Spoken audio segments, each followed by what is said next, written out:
Hey, hello, EagleSong Gardener here. Today I'm in the shop and I'm getting ready to prune a lemon verbena.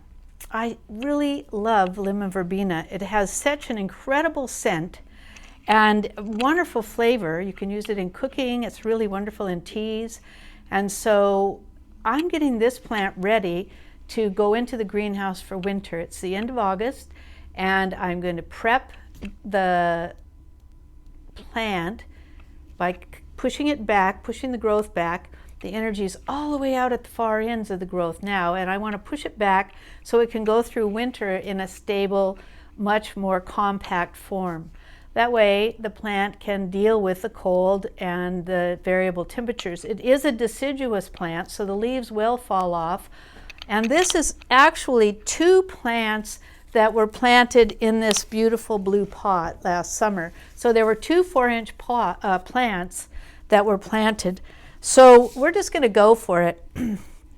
There's a lot of woody growth that's come out from the edge. I'm going to cut that big limb off, and here you can really see the lemon verbena's leaves. They're almost dry. They're a little crispy almost, even when they're fresh and on the vine or on the shrub. And it is a shrub. Here in the Northwest, it gets maybe 2, 3, at the most 4 feet tall.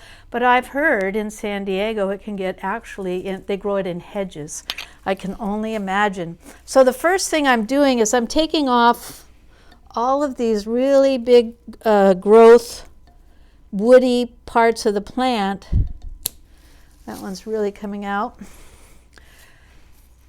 And you can see that the limbs have gone down, and there's this growth that now becomes what was a lateral growth now becomes an apical growth. It goes up. Once the limb falls over, all the little branches start to become tips. Well, I don't want all those there at this point in time. And this is actually coming from way over here.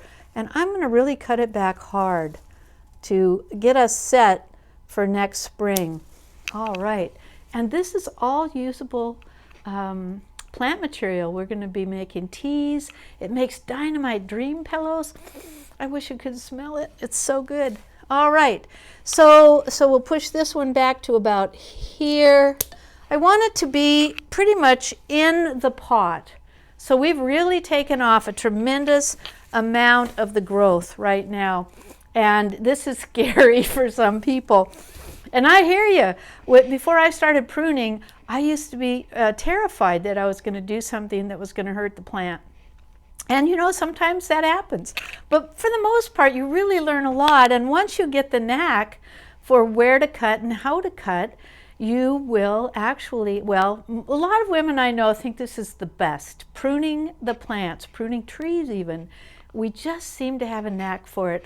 There's nothing better than getting in a big shrub on the inside and carving a place out and then shaping that shrub.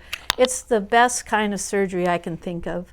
And so now I'm just going to take these leaves all down to, you can see here that it's a very interesting plant because it grows in threes, 3 leaves at every joint.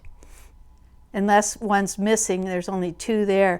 But what happens is, if you cut these down to those 3 leaves, all 3 joints are going to spring a new shoot. So you're going to actually create 3, where basil you have 2, and then it switches and you go 2. This one goes 3, 3, 3. So you have to think about that.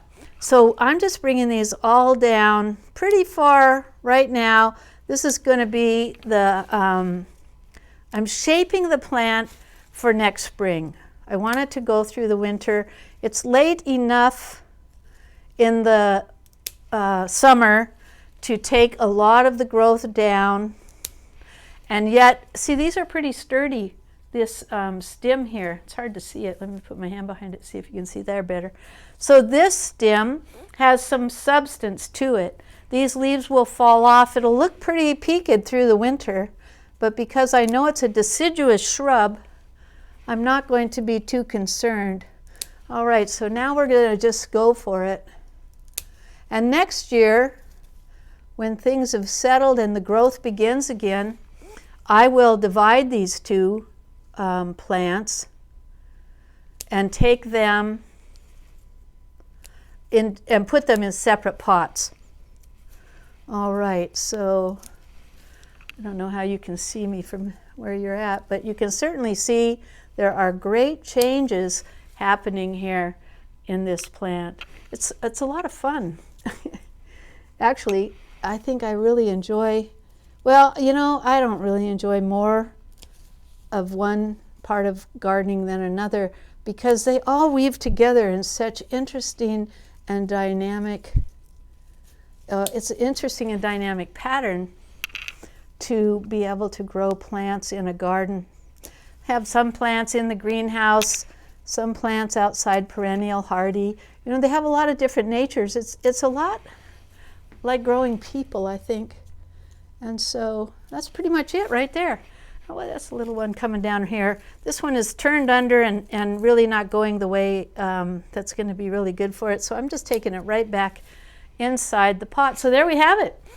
That is one quick, I think maybe 3 or 4 minute pruning job. But now this lemon verbena is ready to go into the greenhouse. And we will probably not put it in the greenhouse, definitely not put it in the greenhouse. I don't want to stimulate new growth right now. I just want it to get settled into this form so that we can coast through the winter with it. And like I say, this will go in the greenhouse. We have a cold greenhouse. Occasionally, if it gets very low, be really below freezing, between 25, 28, we'll put a little heater in the greenhouse. But for the most part, they just bear with us through the winter, and we just enjoy those. You know, we just coast. Basically, we just coast. So here we have it. Lemon verbena, a beautiful harvest. Like I say, I wish you could smell it. It's so incredibly beautiful. So if you don't have a lemon verbena, I encourage you to find a small nursery around you and see if you can find one. All we have to do is create a demand to have this beautiful plant with us wherever we go. So it actually cuts easily. You can take cuttings in the spring. We'll be taking cuttings, and it's pretty easy to propagate that way. So EagleSong Gardener at RavenCroft Gardener. Hey, I hope your gardens are growing and that you're growing, because isn't that why we really want to be here, is to grow into all that we can be. And by cultivating gardens, I think that we have a wonderful way to do that. So EagleSong Gardener signing off from RavenCroft Garden. I'll see you down the road.